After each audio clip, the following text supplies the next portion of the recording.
Behind every locked door lies a story the world was never meant to hear. Welcome to Behind Bars TV, where we uncover the hidden realities of the world's toughest prisons, untold inmate experiences, and the systems built to contain them. From supermax facilities to forgotten penitentiaries, we reveal the truth behind concrete walls and razor wire. This is not fiction. This is the world behind bars. Who really runs the prisons? America has more prisons than any country on earth. 2 million people live behind these walls, and millions more work to keep them there. But what if the people running these places aren't the ones we think? What if the real government inside America's prisons isn't elected? It's constructed in silence, with money, fear, and blood. The kingdom behind bars. In the free world, government has rules, elections, accountability. Behind bars, power doesn't come from democracy. It comes from control. Every American prison operates like a self-contained nation, with its own economy, laws, punishments, and leaders. The warden is the president on paper. But below him are systems that never change, no matter who's in charge. There are guards unions that decide discipline policies. Contractors that control what inmates eat, wear, and earn. Inmate councils that negotiate peace or war between rival groups. And political interests that profit from every filled cell. The government of a prison, said one former warden, is the part the public doesn't see and can't control. It's not chaos. It's organized by design. The hidden power of guards unions. Correctional officers don't just enforce rules, they help write them. Across states like California, New York, and Florida, guards unions wield immense political influence. In California, the CCPOA, California Correctional Peace Officers Association, has donated millions to political campaigns, helping elect governors and block prison reform bills. We're the wall between society and chaos, said one union leader, and we expect to be treated like it. Behind closed doors, these unions have stopped early release programs, fought against sentencing reform, and negotiated contracts that make oversight nearly impossible. Every dollar that goes to overtime, isolation units, and high-security expansions strengthens their grip. It's not corruption.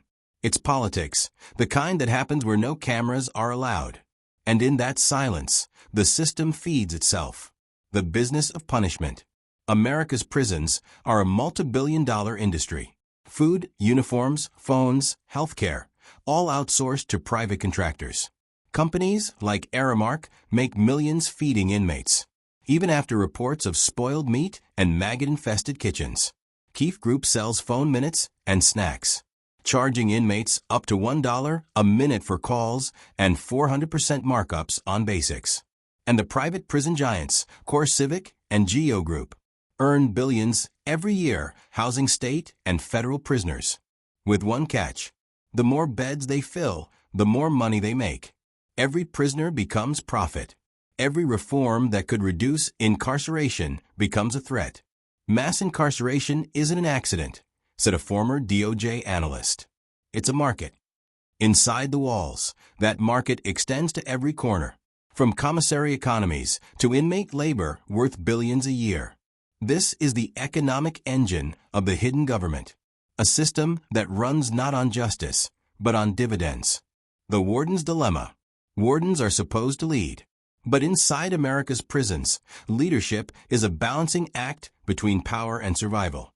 They answer upward, to governors, budget committees, and legislators, and downward, to unions, officers, and the unpredictable human storm of inmates. Some wardens run their prisons like monarchs. Others are hostages to the systems beneath them. A warden is a CEO of chaos, said one retired administrator. Every decision, food, lights, lockdowns, has political consequences. When they crack down too hard, riots erupt. When they go soft, officers revolt. When they expose corruption, they lose support. In the end, many choose silence. And silence is what keeps the hidden government alive. The gang's shadow parliament. While the official structure runs on policy, the real stability inside many prisons comes from something older. a code of control enforced by inmates themselves. Gangs like the Mexican Mafia, Aryan Brotherhood, Black Guerrilla Family, and Nuestra Familia operate as shadow governments with ranks, taxes, laws, and punishment systems. They collect rent from new inmates, negotiate truces between races, and sometimes even enforce discipline when guards look away. They keep the peace until they don't, said a former Pelican Bay officer. In some yards, they're more efficient than we are. These underground empires manage contraband, extortion, and influence that reaches beyond the walls.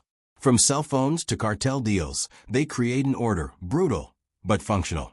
Together with the economic and political networks above them, they form a dual power structure, one in uniform, one in ink. And together, they rule. The quiet pact, guards and gangs. In every supermax, state pen, and county lockup, there's one rule that never makes the handbook. Peace has a price. Officers and inmates, enemies on paper, often share an unspoken truce. If the yard stays quiet, the guards look away from small trades. If contraband stays controlled, they ignore the whispers. We can't run 3,000 angry men on pure force, a retired Texas guard said. So we use influence. That influence becomes currency. A cigarette here, a phone there. And in return, the gangs keep order.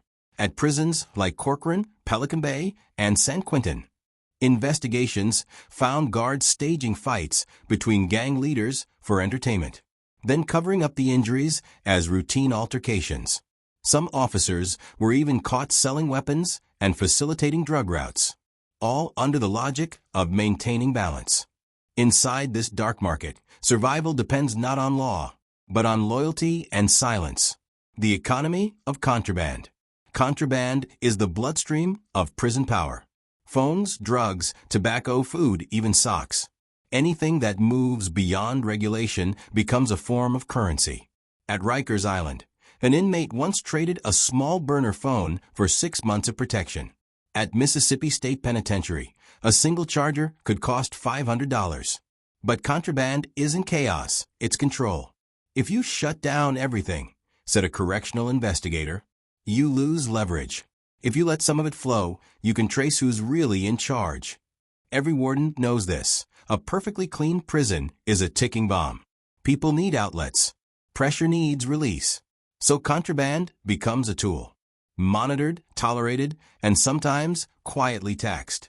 Behind every cigarette and SIM card lies a power chain that starts with inmates and ends with someone in uniform. It's not just survival. It's structure. A hidden economy that keeps chaos profitable. The whistleblowers. For decades, some insiders tried to break the silence. Most never made it far. In 2012, Officer Shane Bauer went undercover as a guard in a private prison in Louisiana. What he found was worse than corruption. It was apathy turned into routine. Underpaid staff, manipulated inmates, brutal tactics, and a management culture that prioritized profit over safety. You stop seeing people as people, he wrote later. You see them as movement, numbers, paperwork, threats. Other whistleblowers described secret punishments. Officers sent to dangerous units. Families threatened. Careers erased. One former sergeant from Illinois said, "You don't expose the system from the inside. You either leave it or it eats you." And so, the silence continued. Because in a system built on secrecy, truth is contraband too. The politics of silence. In America, prisons are rarely about rehabilitation. They're about management of people, budgets, and optics. Politicians campaign on law and order. Unions fund those campaigns. Contractors build new facilities. Everyone wins, except the people inside. When reform bills reach Congress, they stall under the weight of lobbying. When scandals break, isolated incident becomes the official phrase. The machine defends itself with paperwork and procedure. Because if the public ever saw the truth, that prisons aren't broken, but built to be this way, the entire illusion would collapse. You can't reform what's designed to exploit, said a former DOJ analyst. This is the true hidden government, a loop of interests so intertwined that no one can cut it. without cutting themselves. The science of control. In the 1990s, the U.S. turned to a new model of discipline, behavioral engineering. From ADX Florence to Pelican Bay's SHU, isolation became the science of obedience. The idea: if you strip away everything, noise, movement, contact, the mind will eventually surrender. And it worked, but not the way they hoped. Psychologists began documenting mass trauma among inmates and staff alike. Depression, hallucinations, psychosis, all part of a new, unseen epidemic. Inside the walls, this control model didn't just break men. It reshaped behavior into compliance. The result: a population too drained to resist, too traumatized to rebel, and too forgotten to be heard. The perfect system, not for justice, but for permanence. The corporate architects. While the public sees prisons as institutions of justice, the truth is, they're infrastructure projects. In the 1980s, as the war on drugs exploded, two corporations saw an opportunity to industrialize punishment. CoreCivic, then CCA, and the Geo Group. They pitched a new idea to state governments drowning in overcrowded prisons. Let us build and run your facilities. You pay us per inmate. It was a deal too efficient to resist. States offloaded responsibility. Companies guaranteed beds filled. The result? An industry worth over $80 billion a year. But the contracts had a catch. Many included occupancy quotas. If the inmate population dropped, the state owed the company money. Justice became a business metric, said a 2009 DOJ report. Empty cells meant lost revenue. This corporate influence didn't just build prisons. It expanded them. More arrests, longer sentences, fewer paroles. Not by conspiracy, by design. The architecture of race and power. The U.S. prison system didn't appear out of nowhere. It grew from America's oldest structure of control, slavery. After the Civil War, the 13th Amendment abolished slavery, except for those convicted of a crime. That loophole birthed a new industry, convict leasing. States rented prisoners, mostly black men, to private companies for labor. Railroads, mines, plantations. The conditions were brutal. Many never returned. That system never truly ended. It evolved. Today, over 800,000 incarcerated Americans still perform labor, producing furniture, textiles, even military gear, for as little as 23 cents an hour. Private firms, federal agencies, and even household brands benefit. All legal, all invisible. Slavery was rebranded, said historian Douglas Blackman. We just moved it indoors. And it still serves the same purpose: to control, to profit, and to justify a structure where punishment becomes productivity. The prison of time. Every inmate lives under a government of time. Time is the law. Time is the sentence. Time is the weapon. Inside the system, time doesn't heal, it decays. Parole boards delay hearings for good behavior reviews. Mandatory minimums erase the possibility of redemption. Administrative transfers restart the countdown to freedom. Time doesn't move in here, said one prisoner at Angola. It just circles. For corporations and states, that circle equals profit. Steady, predictable, permanent. Inmates aren't citizens. They're data points. Every day, served adds revenue to the balance sheet. And so, the hidden government ensures that time never stops moving. For the system, not for the man. The human experiment. Modern prisons aren't just built to contain bodies.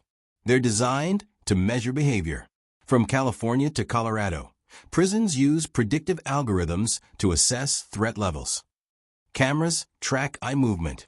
AI systems flag abnormal speech patterns. Inmates are now ranked by data, not judgment. We used to classify prisoners by crime, said a behavioral analyst. Now we classify them by compliance. Inside facilities like ADX Florence or Red Onion, this technology decides everything.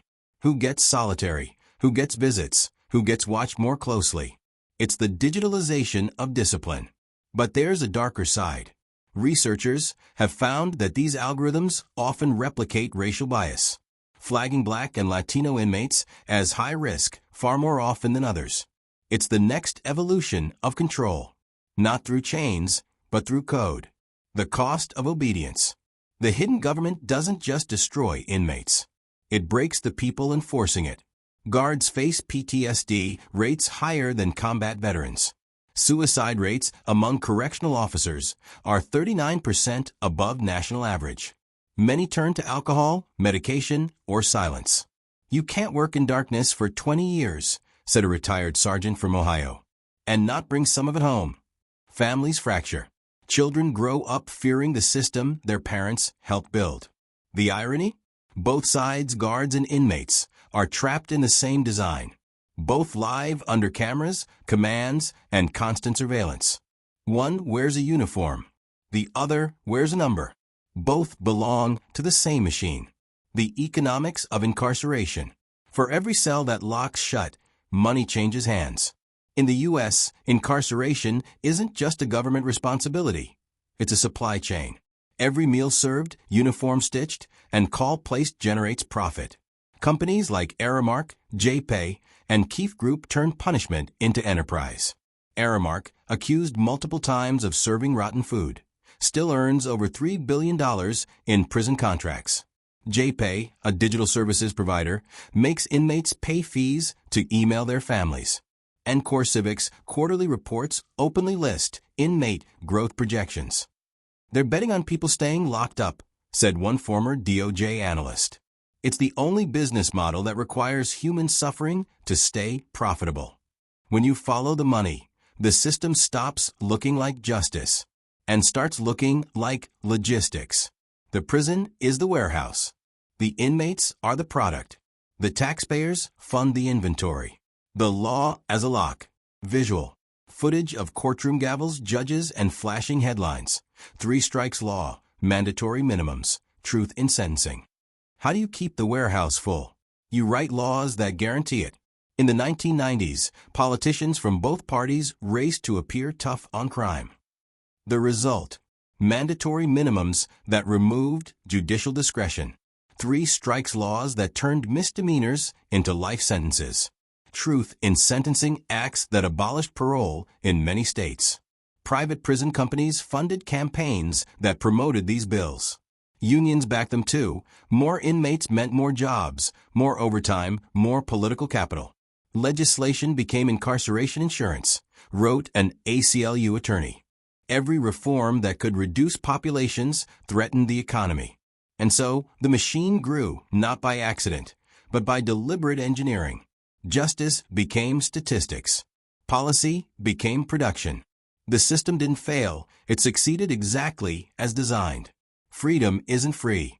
For many, freedom isn't the end of a sentence. It's a continuation of control. Once released, ex-prisoners face a web of laws that keep them tethered to the system. Parole conditions that require permission to travel, work, or even use the internet. Court fees and restitution payments that can last a lifetime. Employment restrictions that ban them from hundreds of jobs. And if they fail to pay or miss a check-in, they're sent back. "It's like the walls follow you home," said one former inmate. This invisible punishment affects over 5 million Americans. They are monitored, fined, and restricted, an extended population of control outside prison walls. It's not rehabilitation. It's reincarceration without bars. The inheritance of chains. The system doesn't just imprison individuals, it captures families. When a father goes to prison, a child often loses more than a parent. They lose income, housing, education, and, in many cases, identity. 1 in every 9 Black children in America has had a parent behind bars. Studies show they are 6 times more likely to face incarceration themselves. Sociologists call it intergenerational incarceration. It's the invisible inheritance of the hidden government, passed not through blood, but through absence. "We say we're fighting crime," said a social worker in Chicago. "But what we're really doing is manufacturing it, one family at a time." This cycle fuels the economy of punishment. Children become future defendants. Neighborhoods become recruitment zones. And every generation becomes cheaper labor for the next. The government without a flag. There is no single villain, no secret council plotting this empire. Only systems, interlocked, invisible, and self-sustaining.